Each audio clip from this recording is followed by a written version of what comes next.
What's up, guys? Welcome to the In the Galaxy podcast with me, Michael G. ILKISON Gilkison, with my boy Jay Will.i.ams. What up? Hey, what's going on, world? What's going on, Michael? How you doing, man? I'm hanging in there, dude. No complaints. Just chillaxing to the maxin'. Yeah, living it up out in Cali. Yep, got that Cali love, bruh. Good stuff, man. We're getting rain, though. It's raining much more out here, so. Oh, yeah, we've had some absolutely outstanding weather here. It's been in the 70s the last few days. And I'm headed to Chicago this weekend. We're recording on our second Tuesday in a row now, which we typically record on Thursdays or Fridays. But I will be in the Windy City this weekend just for a little relaxation. And what a city that is. Yeah, good for you, Master James. Good for you. I'm looking forward to it. I haven't been there since I was really little. So now that I'm grown up and got a little money in my pocket, I can actually do some living up there. So we'll see what shakes loose. We're going to a world famous karaoke bar, which I'm pretty excited about. That counts as technology in the galaxy. What about this karaoke bar?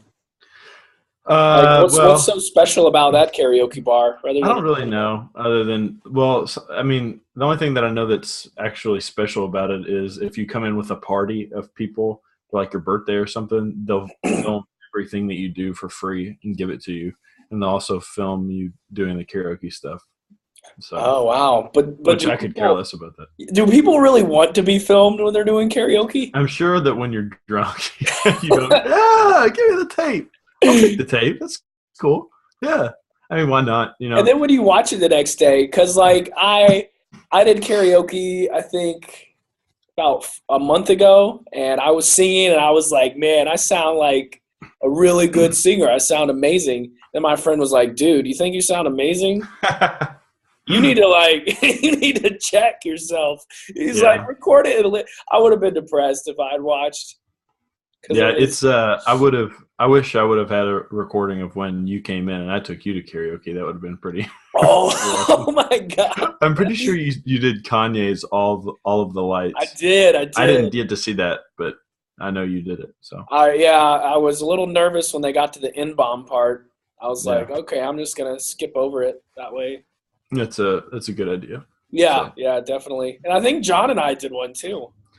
Yeah, I was sicker than a dog that night. I remember going out and feeling all about it, and I was just left sicker than crazy. And just for a little side story, I got this was over Thanksgiving, and I got super sick. Michael had only been in for like maybe 2 days, and I got so sick over that period. Like, I was sick for almost a whole month. Like, I don't even remember what I had, but I was like coughing up a lung. I was just really, really sick. So Michael leaves and goes back to California, and then he comes back for Christmas time, and he ended up being sick and actually stayed in this very room and slept on this futon mattress, which is also my dog's bed. Yeah, which to quote is fitting because the dog slept on the dog bed. So yeah, to quote you, I think I'd folded the bed over to the non-hairy side. And I was like, Indy, get off my bed. And Jay was like, well, actually, that's Indy's bed. Okay, Thanks, Jay. Thanks a lot. But it is. Yeah, another side note. One time, I was John, my roommate, came home, and there was my dog sheds a lot, so there was dog hair all over He sheds a lot. Sheds. I thought you said shits. No, he sheds a lot. Here, hang out a second. And he the couch was really hairy, and I was sweeping it, and John was like, get off the couch, stay off the couch, Indy. And I was like, oh, last time I checked, this is my couch, and I bought this couch. So if my dog wants to get on my couch, he can. Otherwise, if you don't like it, here's the vacuum cleaner, asshole. And then I killed him. No, I'm just kidding. He's alive. He's in the other room with his hands down his pants or something like that. So. Oh, my God. Well, we can at least count on him not listening to, get pissed off at you. Yeah. Well, he doesn't even listen to our podcast. How awesome is that? That's how you know your best friend. He's like, screw you guys in your show. For the record. We love the ladies. I love my best friend. He's awesome. Yes.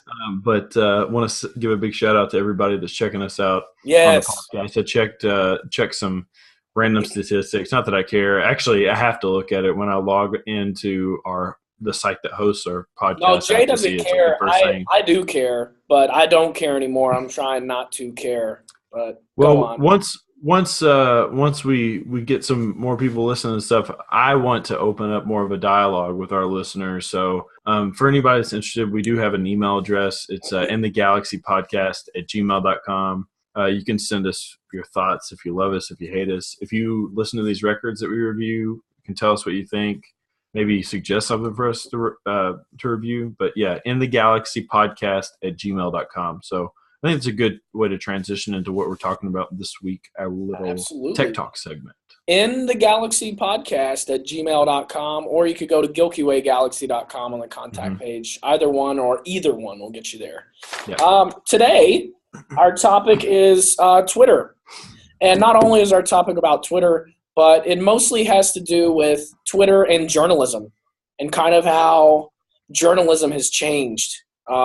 I know I lived in Australia last year, and being out of the country and being exposed to another country's journalistic style, I know that was just an eye-opener for me because, like, I was out of the country during an election year.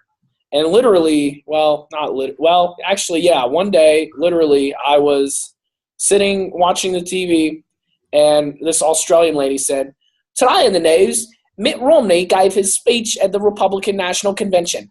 Now in other news, here's what's going on in Syria." And I'm just like, what? That's it? They just gave one line, and that's it. Because, like, American media would have been like, "Oh, yeah, here's what's going on with Mitt Romney. Somebody farted today into a microphone and blah, blah, blah." And it's just like people were bombarded. And I know people got killed with all these ads, all these political ads. They're like, "I can't take these political ads anymore. I hate it." But I got none of that. So yeah, well, that's interesting. I mean, we talked about this stuff pretty heavily in college, just being a telecom major, and it's a pretty broad major. We talk about all kinds of stuff, but more than anything, I think is that people rely less on television as a source of information, or actually every other medium other than the internet. They rely on that less than they have ever before, and rightfully so. I mean, the internet it's a living, breathing, constantly updated, constantly changing medium that people always have access to. I mean, if you've got a cell phone, you've got access to it. So it's actually the people and the websites. What if you have a flip phone? Well, if you have a flip phone, then you're a drug dealer. Then your name is you're a drug dealer. Your name is Michael Gilkison, or Jesse Pinkman. Yeah, but in terms of a non-fictional character, named Michael Gilkison. But yeah, I don't know. It's cool. I think it's neat that I can scroll through my Twitter and hear news before. Actually, these news organizations and these channels, they actually rely pretty heavily on the social media. You see all the time, like CNN has a whole system built up where they allow people to submit stories to them. I report. Absolutely. They actually take that information and put it on air, which is, it just shows what the internet is capable of these days and stuff like that. So. Yeah, an important dialogue that I heard the other day, I went to talk about a month ago, and it's still important to have professionals in the field because you do have journalists that are highly trained with what they do. They decide what's important. They filter the information to make sure that it goes out, to the public in an accurate way, hopefully. And, with Twitter, all that's changing. I mean, like when the revolution broke out in Egypt a few years back, man, people just pulled out their phones or they were recording. And I mean, that capability was not there. It just simply was not there. 10 years ago? Yeah, maybe 5, I don't know. Well, definitely 5 years ago, I think for sure. Yeah, true. Well, as a little bit of a maybe not even last year. I don't know. As a little bit of a funny thing, I know you're more into Facebook than I am, and I think it's safe to say that I'm a little bit more involved in Twitter than you are. Yeah. Actually, there's this thing. It's called your your Twitter birthday or something like that. Some website runs it, and actually last year I celebrated my 5-year Twitter birthday. Oh wow! This year I will have been on it for 6 years, and I'm coming up on, get this, my 10,000th tweet. I will have No way. tweeted. By the end of the week, I will have tweeted my 10,000th tweet.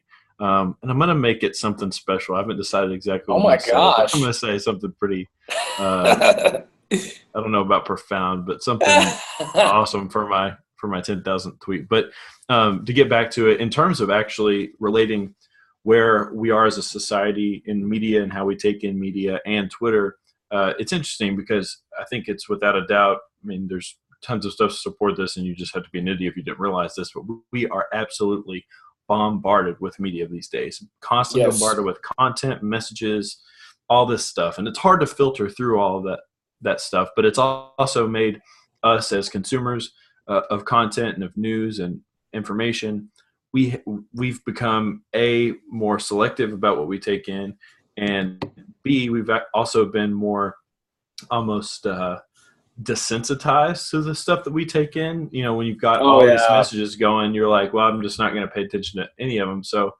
you know, there's been a big push, at least in print media, for the headline. You know, the headline is the big eye catcher, the big attention grabber.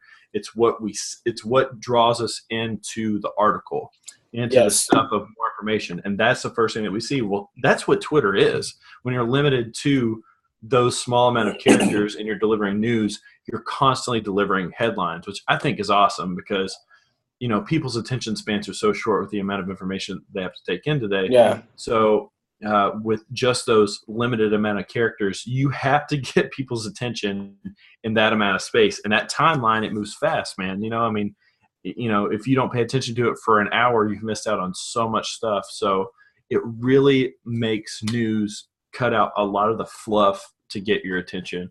And I think that's a good thing personally. Yeah. There's so much bullshit that people just don't even need to know about. Tell me what's going on. You know, there's a revolution in Syria. There's a revolution in Egypt. You know, Manchester United tied the best team in the world today. That's what I'm talking about. I love the status, the hierarchy of events. There's only one important thing, and that's that we tied the best team in the world today. We played outstanding. So, what team was that? Bayern Munich out of Germany. Oh, wow. Just in case you didn't know, Jay is a huge soccer fan. And if you're listening to the podcast... No, I'm a huge Manchester United fan. That's what's the most important. I was about to say that before. Okay. Sorry. Before you got your dick in a knot. Which, I don't... Is that even... I'm not even going to go there. I just made that up. Panties in a bunch. I didn't want to go with something cliche. Yeah. But, yeah, Man U. Yeah. What was I was going to talk about? Oh, here's what I think is cool about Twitter is the fact that I'm a huge Donald Glover, Childish Gambino fan. Like I can go and tweet him all the time and just tweet and just send messages. And there's a chance that he'll like a weirdo and you were standing outside of his bus waiting for him. when he didn't play the show and you were like Donald, I love you. Oh my God. I've made my penis in a knot for you. That's not quite all true. No, but most of it. we'll let our listeners decide what part of that's true. But anyway, Childish Gambino was supposed to open in Oakland, his tour, because of the internet tour. And I went to that, and they had to cancel for some technical difficulties or whatever. But, hitting it in the mic. The wheels are just off. But anyway, yeah, so I waited outside his tour bus with some other Gambino-ites. And, yeah, he was – you like that? Gambino-ites? Gambinos. But that would imply they're the same level of the Childish Gambino when they're just Gambitos. Yeah, well, just to carry on with what you're saying before we completely the bottom line is in 1970 you could not interact with Jack Nicholson from Kentucky or from Kansas. How about in 2005? Was Twitter out in 2005? And did No. Jack Nicholson have Twitter in 2005? No, and no, because Yeah. Twitter wasn't around. But the bottom line is the point that you're trying to make is that Yes, please help me make my point. we are Struggling. it's a website that's for interconnecting people in conversation, even though it is such a short form, the limited amount of characters. Yeah, man, there's don't want to name drop or anything like that, but there's definitely some people that I like and enjoy, musicians, famous people, news stuff that that'll have a conversation with you. It's actually fairly common for that type of stuff to happen. For sure. I mean, in the early days of Facebook, I added Seth MacFarlane as a Facebook friend and sent him a message, and he didn't answer back, but he confirmed my friend request. This is the creator of Family Guy. He's super famous now, and he wasn't quite – people didn't know who he was back then. It was before, Cleveland Show and maybe American Dad. I'm not certain. But later on, the creator of Wilfred, Jason Gann, who, he's got a show on FX, I messaged him, and he actually did message me back. And I was like, awesome. This is so cool. He, Facebook messaged me. And this was before you had, that private inbox and stuff of where it's oh, well, your non-friends can't message you. It goes to your stupid junk mailbox or whatever. Yeah. But, I mean, Twitter is so cool. And I don't know, I'm going to admit my ignorance here a little bit. But, I only fairly recently just understood hashtags. Right. I didn't know that you could do a hashtag and then it would aggregate it, that you could go and look at the hashtags and just read them. And I think that's amazing. I think that's so cool because I'll just pick some funny hashtags and I'll just go and I'll read those. Yeah, no, it's actually really neat because if you hashtag something and a lot of, bigger people that really care about whatever that topic is about, let's say we did one on Manchester United, okay, and I had something really good to say. And hypothetically. I was like, oh, they did amazing tonight, blah, blah, blah. They can filter through all the people that hashtagged, Manchester United and look at mine and say, this guy made a great point and blast it out. they can retweet that. Yeah, there's a YouTube channel called Full Time Devils, which is a Manchester United fan. It's actually a really well run YouTube channel, and they put out outstanding content. And one of the people on there, one of the presenters, I really enjoy his opinions and stuff. And I had said something to him or something like that, and we had probably a good back and forth dialogue that went about 15 or 20 messages deep. So it's just neat. It's cool how that stuff does. Another cool thing is I posted a graphic for the soccer group that I'm involved in. I posted I do these digital flyers and stuff, and I posted it and I tagged USMNT, which is U.S. Men's National Team, and it got actually favorited and liked or whatever by this place called Kick TV. This is the worst. Michael is making faces. Tell me about Kick TV. Don't know if I can anymore. Yeah. I don't know. I don't know where I was going with that. You completely distracted me now. No, tell them about the graphic design Green Power Ranger story. What? What are you talking about? You don't remember that? Did you just lie and make that up about how you emailed Tommy, the Green Ranger? Oh, yeah. From Power Rangers? No, I'd done some I forgot about that. I didn't. That was a great story. I had done some design work in the mixed martial arts community back in the day, and actually had done some work for the now welterweight champion, Johnny Hendricks. And I don't remember if I contacted him or he contacted me, but it was basically blah, blah, blah, will you do this T-shirt design for me? And I was like, yeah, that's cool. How did you find out about me? And then he said something like, oh, I saw your work doing this. This is such and such. Whoever his name is, I don't remember his name. Brian Austin Green. Is that his name? No, that's the guy from 90210 who's banging Megan Fox. Okay. I think, allegedly. Why I did I can't get that just mixed up with his name? That's really weird. because he's the Green Ranger, Brian I don't Austin know. Green Ranger. But Yeah, it doesn't matter what his name is. It doesn't anyways, matter what your name is. so he said that, and I was like, that name sounds really familiar. So I googled it, and it came up. And I don't remember. I need to dig through this email, but I'm pretty sure I just came and asked him. I was like, "Bro, is this a Green Ranger?" And he was like, just responded, "Yes." I was just like, fair enough. I love that Pretty one cool. letter answer of yes. It's just Yeah, very like I that's all I want to say about that yeah. type of Forrest Gump thing. If it sounds like we might have edited a part out of this podcast, it's because we did. We'll just continue.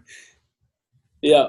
Okay, so anything else you want to add about the whole Twitter thing? What do I want to add about Twitter? How much time do we have left? We've got 10 minutes. Oh, okay. Well, if you have anything else you want to talk about, or if you have anything else you want to talk about Twitter, go for it. If not, I kind of want to touch on something before we Well, I go mean, there. my biggest thing with Twitter is that it can be used as an educational tool as well. I'm a big advocate for education, and you can do educational hashtags as well, and kind of use it in the classroom. And I think we're going to start seeing that more as we progress, like just having students use hashtags and stuff like that. I'm Something. a little anxious to see what the lifespan of Twitter is, because as we've seen, these social network, sites and whatnot, be in prominence ever since around, I don't know, probably mid to late 2000, the early 2000s, 2001 to 2010, kind of around that time to now. Yeah, they don't really last very long. You know what I mean? Like they don't really, like MySpace didn't last very long. Were you on MySpace, Michael? No, I wasn't. I was never on MySpace. I That's a was mistake. even late. Yeah, I remember you were big into MySpace. I remember that. That's how I got my big break into graphic design. Really, I didn't know Was that. doing, yeah. I mean, essentially, I feel like I was on MySpace just because you were on MySpace so much and we were hanging out all the time. And you know what? You actually created a MySpace profile for me. Cause I did. yeah, you did. You created it for me in high school. You're like, oh, I'm gonna create one for Michael. And then later on, I was in college and I was like, I don't have a MySpace account, and it was one that you created for me. Oh yeah. Well, no, that's how I kind of got my big start into doing like a lot of graphic design stuff and got connected with a lot of people, was because back in its day, I mean, MySpace was gigantic, as people remember. But Yeah, one thing that it served was it actually eliminated bands having the need to have a website, because they have these really nice pages that had their music player on it and stuff like that. Anyways, long story yeah. short, MySpace was kind of an open source format for editing and stuff like that. You could And it really used edit HTML, right? HTML and CSS, which is another. It's cascading style sheets for anybody that's a big freaking nerd. As well as hypertext markup language for HTML. Right. But so you basically had the freedom to kind of do whatever you wanted. And there weren't a lot of people really investing themselves into that, but it was like a huge thing to have like a super awesome looking, completely blown out of the water, customized MySpace page.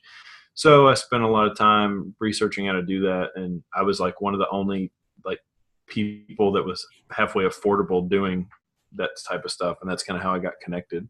I didn't know that. So you actually charged money for that? Oh yeah, I charged a good amount of money and had a lot of people asking for it because, it was just a big thing, man. Like, I mean, I'm talking like stuff like if typically you had your picture on the left and your player on the right, like I could take stuff and make like this huge header with these buttons in it. I Yeah, can move the music player up to the center. I could completely hide your picture, like do all this crazy stuff.